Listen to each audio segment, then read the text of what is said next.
माननीय महोदय, मंत्री जी, आपको और हॉल में बैठे हुए सभी साथियों को मेरा प्रणाम। मंत्री महोदय, आज बड़ी खुशी हो रही है इस बात को लेकर के कि देश के शीर्ष नेतृत्व जिनकी छत्र छाया के अंदर में सहकारिता इस तरह से फलीभूत हो रही है और उनके साथ में जो है हमारा यानी कि अपने जो साथी हैं चालक भाइयों का प्रत्यक्ष संवाद हो रहा है। ये पल चालकों के लिए इससे पहले तो नहीं आया, इतिहास के अंदर में हमने नहीं देखा है। तो उसके लिए मैं आभार व्यक्त करूंगा भारत टैक्सी का, उसके साथ ही आभार व्यक्त करूंगा सहकारिता मंत्रालय का और सबसे बड़ा आभार व्यक्त करूंगा मंत्री जी का कि अगर शीर्ष नेतृत्व अगर हमारी बातों को सुनेगा और समझेगा तो मेरे को लगता है कि अब प्रगति दूर नहीं है हम सभी भाइयों की। महोदय, पिछले 20 सालों से मैं जो है इस लाइन के अंदर में हूँ, ड्राइवरी लाइन के अंदर में। इससे पहले नौकरी करा करता था और बेसिकली मैं रहने वाला उत्तराखंड का हूँ और नाम मेरा धारा वल्लभ है। अल्मोड़ा जिले से बिलोंग करता हूँ, तो वहाँ से जो है रोजगार के लिए दिल्ली में आए। दिल्ली में आकर के जो है ड्राइवर की नौकरी करने लग गया और 2018 के अंदर में मैं ऐप बेस्ड कंपनियों के अंदर में ड्राइवर के रूप में अपनी टैक्सी लेकर के संचालन करने लग गया। तो ऐसी उम्मीद तो लगाई थी कि बहुत कुछ होगा, लेकिन जब मतलब एक वर्ड सुना था पार्टनर, तो हमको पार्टनर बोला करते थे, तो वो वर्ड सुन करके हम भी अट्रैक्ट हुए। ठीक है जी, पार्टनर बन रहे हैं इतनी बड़ी कंपनियों के साथ में, तो उसके साथ में जो है हम भी हो लिए। लेकिन जब हकीकत सामने आई तो देखा कि पार्टनर तो कुछ भी नहीं है, एक सिर्फ शब्द है वो। लेकिन वहाँ पर जो चीज़ें मतलब कमियाँ महसूस हो रही थी कि इतनी ज़्यादा कमियाँ थी, उसमें से जो है उन कमियों की ओर मैं आपका ध्यान आकर्षित कराना चाहूँगा और बाकी सभागार में बैठे हुए सभी सज्जन व्यक्तियों को भी बताना चाहूँगा। एक तो जो है नीतियाँ अच्छी नहीं थी, चाहे वो किराए को लेकर के हों या चाहे कमीशन को लेकर के हों या बाकी जो पार्टनर जो ड्राइवर उनके साथ में कनेक्ट हो रहे हैं उनको लेकर के हों। और दूसरा जो सामाजिक सुरक्षा का जो अभाव हो रहा था कि किसी को अगर कुछ हो जाता है तो किसी को कोई लेना देना नहीं है, पार्टनर है सिर्फ एक शब्द है मात्र। और उसके साथ ही जो है जो कमीशन की दरें थी वो बहुत ज़्यादा हाई थी, उनको लेकर के जो है बहुत सारी समस्याएं हुई। तो मन के अंदर में एक जिज्ञासा हुई कि भारत टैक्सी जो ड्राइवरों के लिए सारथी समाज के लिए आया हुआ है, तो इसके अंदर में इन समस्याओं का समाधान होगा क्या, इसके प्रति थोड़ा सा जिज्ञासा मेरी भी है और मेरे साथियों की भी है, शायद सभी लोगों की। तो मैं आपसे आग्रह करूंगा कि अगर इसमें कोई मतलब हमारी अगर कुछ समस्याओं का समाधान हो सकता है तो मैं आपका धन्यवाद करना चाहूँगा। देखिए, अभी आप सहकारिता के कंसेप्ट को समझेंगे तो ये सवाल ही खड़े नहीं होंगे। अमूल क्या है? अमूल में गुजरात की 36 लाख माताएं बहनें सदस्य बनी है, एक कोऑपरेटिव है। और 36 लाख माताओं बहनों ने कितना रुपया रोका है, इसमें इन्वेस्ट कितना किया है मालूम है आपको? सिर्फ 50 रुपया। अब 36 लाख माताओं बहनों ने 50 रुपया इन्वेस्ट कर कर अमूल बनाई। ये 36 लाख तो एक दिन में नहीं हुआ, धीरे धीरे कर कर हुआ है। अभी जैसे हमारा 2.5 लाख का रजिस्ट्रेशन हुआ है सारथियों का, तो धीरे धीरे कर कर 36 लाख हुआ था। अब ये 36 लाख माता बहनों की कोऑपरेटिव 1,25,000 करोड़ का टर्नओवर कर रही है।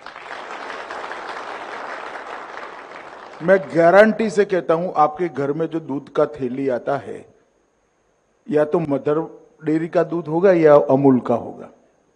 बताइए आप लोग, आता है या नहीं आता है? तो 1,25,000 करोड़ में आपका भी इसमें पार्ट है। अब फर्क क्या है प्राइवेट डेयरी और कोऑपरेटिव डेयरी में? प्राइवेट डेयरी और कोऑपरेटिव डेयरी में ये फर्क है कि प्राइवेट डेयरी अगर ये 1,25,000 करोड़ का टर्नओवर करे, करती भी है कुछ डेयरियां, थोड़ा थोड़ा थोड़ा। अमूल जायंट है मगर 50 करोड़ 25 करोड़ का टर्न, तो उसमें पशुपालक माता के पास पशु का पालन कर दूध निकालकर डेयरी में भरती है, इसको सिर्फ एक निश्चित रकम मिल जाती है। अमूल में क्या होता है? अमूल में दूध एकत्रित किया जाता है, इसका आइसक्रीम बनता है, इसका थैली में दूध भी आपके यहाँ पहुंचता है। इसका पनीर भी बनता है, इसका दही भी बनता है, इसका घी भी बनता है, इसका दूध का पाउडर भी बनता है। अब ये सब बनता है तो मुनाफा भी होता है, पेड़े भी आप खाओगे, श्रीखंड भी खाओगे। तो ये मुनाफा प्राइवेट डेयरी में प्राइवेट डेयरी के मालिक के यहां जाता है। अमूल में ये बनाने का खर्चा जो 15% से ज्यादा नहीं, उन्होंने बताया 85%, एक्चुअल में 100%, बाकी का 15% तो बनाने का खर्चा है। जैसे आपकी वाहन आप चलाओगे तो पेट्रोल डालना पड़ेगा, ये तो खर्चा है ना। इस तरह से बाकी बना पूरा का पूरा मुनाफा वो दूध पशुपालन करने वाली माता के हाथ में, बेटी के हाथ में चला जाता है। और आपको आश्चर्य होगा, मैं आग्रह करूंगा सहकारिता विभाग को कि 25 माताओं बहनों का एक लिस्ट हमारी साइट पर रखेंगी जिन्होंने एक साल में 1 करोड़ से ज्यादा रुपए का दूध डेयरी में भरा है, जिनकी इनकम 1 करोड़ से ज्यादा है। अब कहने के तो वो भी गाय भैंस पाल रही है। परसों के बाद हमारी साइट पर जाएंगे, फोटो के साथ होगा आपके पास उपलब्ध। तो ये जो कंसेप्ट है वो ये है कि जो श्रम कर रहा है, जो मेहनत कर रहा है, उसी को मुनाफा मिले, किसी सेठ को न मिले। अब आप भारत टैक्सी का विचार क्यों आया? ये जो आपने कहा ढेर सारी कंप्लेंट्स आती थी, 30% कट जाता था, कोई सर्टेनिटी नहीं थी, कोई सुरक्षा नहीं थी, ब्ला ब्ला ब्ला, जितनी भी कंप्लेंट्स हैं वो, इसका निवारण क्या? वो जो कंपनियां हैं, वो कंपनियां चलाने का उद्देश्य मालिक को धनी बनाना है। मेरी बात सच है या नहीं है? हमारा भी उद्देश्य मालिक को धनी बनाना है। फर्क इतना है कि मालिक आप हो। आप मेरी बात समझ रहे हैं? सिर्फ 500 रुपया आपको इन्वेस्ट करना है। 3 साल के बाद क्या होगा? भारत टैक्सी 1 रुपया कमाएगी। मानो भारत टैक्सी 25 करोड़ रुपया कमाई, तो 25 करोड़ में से 20%, 5 करोड़ रुपया, ये भारत टैक्सी के अकाउंट में आप लोगों की पूंजी के नाते जमा हो जाएगा। और 80% पैसा किसने कितना किलोमीटर टैक्सी चलाई इसके हिसाब से वापिस आपके अकाउंट में डाल दिया। मेरी बात गले उतर रही है ना भैया? तो अभी तो आपको जो निश्चित किराया मिलना ही मिलना है, मगर आप तो मालिक हो भाई, तो मुनाफे में भी आपका हिस्सा होना चाहिए या नहीं होना चाहिए? तो ये हिस्सा आने वाला, मगर पहले 3 साल तक थोड़ा धैर्य रखना पड़ेगा। जैसे एक बच्चा होता है, हम प्यार से लालन पालन करते हैं, करते करते बच्चा 30-40 साल का होता है, हम वृद्ध होते हैं, हमने इसका लालन पालन किया, बाद में वो हमारा लालन पालन करता है। तो पहले 3 साल आपको धैर्य रखना पड़ेगा, इसलिए क्योंकि ये एडवर्टाइज करना, इसको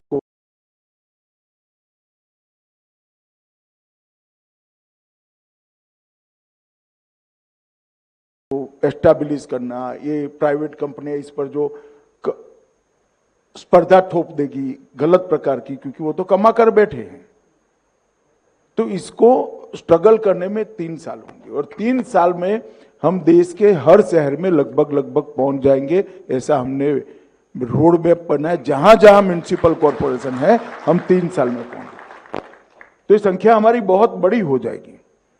36 करोड़ 75 साल के आजादी में कोऑपरेटिव में जुड़े हैं, भारत टैक्सी 15 करोड़ 1 साल में 2 साल में जोड़ देगी। तो इसको हम सब ने मिलकर मजबूत कराना पड़ेगा। धन्यवाद सर। धारा वल्लभ जी हमारे बोर्ड ऑफ डायरेक्टर्स में सारथी प्रतिनिधि के रूप में भी शामिल हैं, जिन्होंने भी प्रश्न पूछा। अब मैं अनुरोध करूंगा किशन भाई गोविंद भाई पटनी जी से, वो अपनी बात रखें आपके समक्ष। नमस्ते मंत्री श्री, मैं अहमदाबाद गुजरात से एक ऑटो ड्राइवर हूं। अभी मैं 10 साल से ऑटो चलाता हूं अहमदाबाद में। कहाँ रहते हो? मेरे मतदाता। Yes sir. मंत्री श्री, अभी तो ऑनलाइन हम राइड कर रहे हैं, तो उसमें बोल रहे हैं आप पार्टनर हो, तो पार्टनर को जो कुछ समस्या आती है तब हम कॉल सेंटर में बात करते हैं। एक सेकंड मुझे बताओ, उन कंपनियों का शेयर है आपके पास? नहीं है सर। तो कैसे पार्टनर हो गए? सर होगी बात, लोग पार्टनर बताते हैं। वो पार्टनर नहीं है, सर छलावा सही कर है, रहे हैं। सही है आपके सर। तो सर भारत टैक्सी हमको बोल रही है सारथी आप मालिक हो, तो सर हमको मालिक का हक कैसे मिलेगा? मैं बताता हूं, भारत टैक्सी में अभी हम सब छोटा छोटा काम करते हैं, सारथी है। हमारे पास इतनी पूंजी तो है नहीं कि इतना बड़ा कंपनी खड़ा कर ले। हमने अभी भारत की 5 बड़ी कोऑपरेटिवों को मिलाकर ये खड़ा कर दिया। अब जैसे आपकी संख्या बढ़ती जाएगी, जो सारथी इसमें पार्टनर बनना चाहता होगा, कंपलसरी नहीं है, आप बनो ना बनो आप पर निर्भर है। 500 रुपए का अगर आप शेयर लोगे तो आप इसके मालिक हो जाओगे। आप मेरी बात समझ गए? फिर जब भारत टैक्सी का बोर्ड ऑफ डायरेक्टर का चुनाव होगा, तब इसमें कुछ सीटें सारथियों के लिए भी चिन्हित रखी, जैसे अभी भाई साहब बोर्ड ऑफ डायरेक्टर में आ गए, तो वो आपके सारे हितों की चिंता करेगा। अगर भारत टैक्सी सारथियों के पक्ष में कोई नीति नहीं करती है, तो ये तो आपका प्रतिनिधि ना चिल्लाएगा कि ऐसा नहीं चलेगा भाई, हमारी कंपनी है, आप ऐसा कैसे कर रहे हो।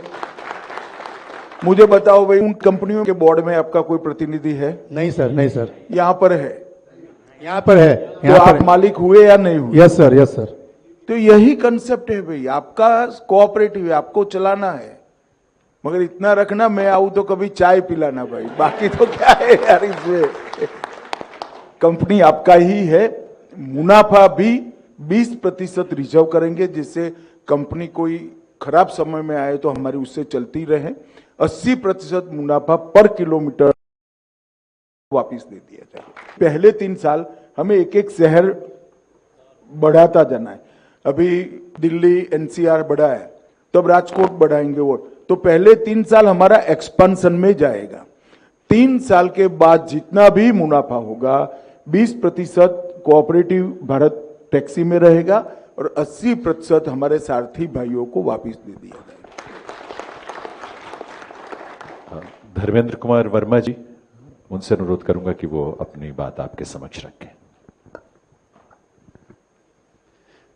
आदरणीय मंत्री मधोजी जी नमस्कार। मेरा नाम धर्मेंद्र वर्मा है और मैं उत्तर प्रदेश के औरैया जिले का रहने वाला हूँ और यहाँ पर दिल्ली में रोहिणी सेक्टर 20 में रहता हूँ। और ये जो एबेस्ट कंपनियाँ हैं, इसमें लगभग मैं 10 साल से गाड़ी चला रहा हूँ। मोटे कमीशन को लेकर के हम 12, 15, 16 घंटे गाड़ी चलाते हैं, लेकिन अपने परिवार का जो है पालन पोषण अच्छे से नहीं कर पाते। तो भारत टैक्सी जो दावा करती है कि ड्राइवर को पूरा पैसा मिलेगा, कोई कमीशन नहीं कटेगा, तो ऐसे में भारत टैक्सी ये कब तक रन कर पाएगी? कब तक मतलब हम ड्राइवरों को कहाँ से देगी ये सब जो सुविधाएं दे रही है? देखिए ऐसा है, एक तो बैठ जाइए आप। जी सर। पहले एक बात समझिए, भारत टैक्सी का उद्देश्य कोई कंपनी की तरह बड़ा मुनाफा कमाना नहीं है। भारत टैक्सी का उद्देश्य है हमारे सारथी भाइयों को मजबूत करना। अब आपने जो सवाल उठाया कि भारत टैक्सी कहां से चलेगी, चलेगी तो इसी तरह से, परंतु वो इतना होगा जिसका जितना दाल में नमक होता है। ये कंपनियों ने नमक की दाल कर दी है। आप मेरी बात समझ रहे हैं? अच्छा, इसका हिसाब किताब तो आपके पास में है नहीं, इसका हिसाब किताब आपके पास में रहने वाला है, आपके लोग चलाने वाले हैं। आप मेरी बात समझ रहे हैं? जो प्रोफेशनल लोग होंगे उनकी तो तनख्वाह होगी, शेयर नहीं होगा। वो आपकी ओर से पूरा मैनेजमेंट देखेंगे। शेयर आपके पास है, मालिक आप हो, पॉलिसी आप बनाना है। तो जब आप पॉलिसी बनाओगे तो आपके पक्ष में बनाओगे या विरोध में बनाओगे, बताओ। मगर सोने के अंडे देने वाली मुर्गी की कहानी सुनी है सबने? जी सर। एक व्यक्ति का, उसके घर पर एक मुर्गी ने एक दिन सोने का अंडा दे दिया, दूसरे दिन भी दिया, तीसरे बड़ा खुश हो गया कि मुर्गी भाई सोने का अंडा दे रही है, बड़ी अच्छी बात है, मैं तो धनी हो गया। फिर एक दिन रात को उसको विचार आया कि ये रोज एक अंडा दे रहे, कितने अंडे अंदर पड़े होंगे, लाओ एक गर्दन काट लेते हैं, सारे अंडे एक ही दिन निकाल देते हैं। तो दूसरे दिन उसने वो करा, एक भी अंडा निकला नहीं। तो हमारी खुद की कंपनी को समझकर कोऑपरेट करना, सहकार करना, ये हमारा सिद्धांत होना चाहिए। और इतना मानकर चलो कि जैसे गाय का दूध का हम दोहन करते हैं, शोषण नहीं करते उसका। मेरी बात समझ में आ रहा है ना? भारत टैक्सी दूध का दोहन करेगी, आपका शोषण नहीं करेगी, इतना निश्चित मानकर चलो। धन्यवाद सर। नरेश कुमार उपाध्याय जी से मैं निवेदन करूंगा, अब वो अपनी बात रखेंगे आपके समक्ष। माननीय नमस्कार, मेरा नाम नरेश कुमार उपाध्याय है और मैं मेरठ उत्तर प्रदेश का रहने वाला हूं और पिछले 12 साल से मैं टैक्सी चला रहा हूं। माननीय, सबसे पहले तो मैं धन्यवाद देना चाहूँगा हमारी भारत सरकार और सहकारिता को, जो हमारे लिए भारत टैक्सी लेकर आई है, जिससे हमारी दिशा और दशा दोनों बदलने वाली है। मान्यवर, मेरी दशा तो अभी से बदलना शुरू हो गई है, क्योंकि अगर बात करें हम पिछले जनवरी की, तो मैंने 20,000 प्लस का जो कमाई भारत टैक्सी में किया है सर। और उससे भी ज़्यादा खुशी तब हुई जब मुझे पता चला कि हमें नई गाड़ियों के लिए इसमें लोन भी दिया जाएगा, और उससे भी ज़्यादा खुशी तब हो गई जब हमें पता चला कि हमारा इंश्योरेंस भी किया जाएगा। तो बस ये सारी चीज़ें किस प्रकार हमें उपलब्ध कराई जाएंगी। देखिए भाई, योजना कैसे बनाई है कि एक बड़ा कोऑपरेटिव मूवमेंट है, इसमें कोऑपरेटिव बैंक भी है, तो आपको लोन देने में बड़ी दिक्कत आती है या नहीं आती है? वो बैंक ही मॉर्गेज करती है ना। यहां भारत टैक्सी आपकी टैक्सी को मॉर्गेज कर लेगी और भारत टैक्सी आपको कोऑपरेटिव बैंक के माध्यम से लोन दिला देगी। आपका इंश्योरेंस इफ्को टोक्यो का, वो भी भारत टैक्सी ही एजेंट बनाकर आपका इंश्योरेंस ले लेगी, जिसमें मिनिमम प्रीमियम होगा। इस प्रकार के कई प्रावधान हम इसके साथ जोड़ने वाले हैं। शुरुआती कुछ समय आपको धैर्य जरूर रखना पड़ेगा, क्योंकि व्यवस्था बनती है तो बनते बनते समय होते। जैसे एक नया घर लोगे तो शुरुआत में बाथरूम में थोड़ा प्लम्बिंग का प्रॉब्लम होगा, कहीं कलर उखड़ा हुआ होगा, कहीं दरवाजा ढंग से बंद नहीं होता होगा, मगर 1 महीना होते होते आप सब रिपेयर करा दोगे, अरे सुचारू रूप से घर में रहना शुरू हो जाता है। इस तरह से टीथिंग प्रॉब्लम, जो शुरुआती दिक्कतें होती हैं, वो शुरुआती दिक्कतों को अपनी कंपनी है ऐसा समझकर थोड़ा बड़ा हृदय कर रख कर चलना, तब जाकर ये निश्चित सफल होगा। आपको जरा भी शंका रखने की जरूरत नहीं। धन्यवाद सर। वनराज गढ़वी जी से मैं अनुरोध करूंगा, वो अब अपनी बात महोदय के समक्ष रखेंगे। नमस्ते सर, मेरा नाम वनराज गढ़वी है। मैं अहमदाबाद गुजरात से एक टैक्सी ड्राइवर हूँ।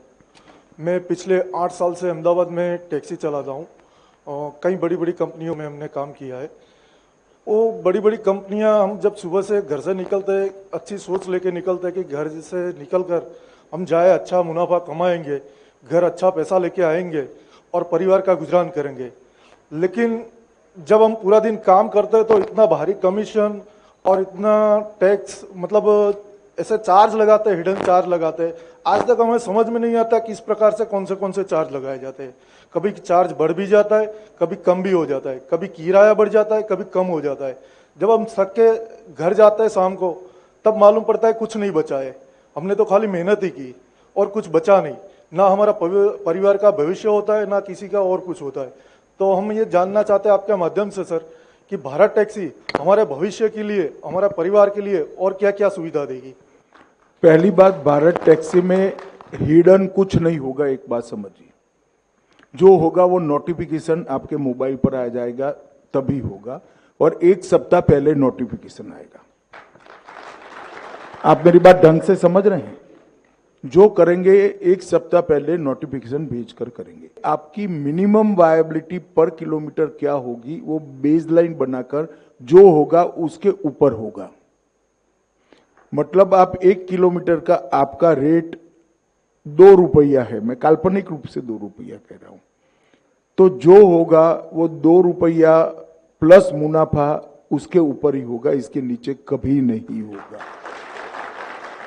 आप मेरी बात समझ रहे हैं?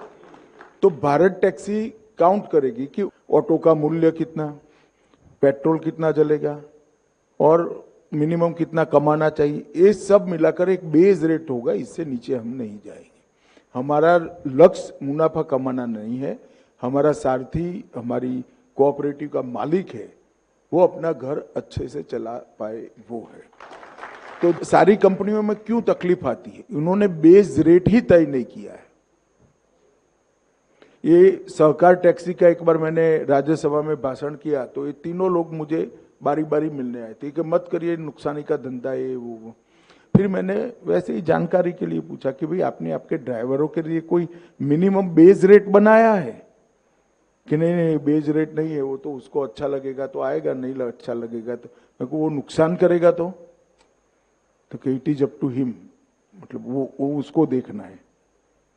हम ऐसा नहीं करेंगे। जो बिजनेस करेंगे आपका मिनिमम मुनाफा होना चाहिए, इतना हो, और फिर जो ज्यादा मुनाफा होगा वो भी अंततोगत्वा तो घूमकर आपके पास में ही वापिस आना है। धन्यवाद सर। सारथी बहन नीलम है यहाँ पर, वो अपनी बात अब आपके सामने रखेंगी। नमस्कार मंत्री महोदय जी, सभी साथियों को भी नमस्कार। मैं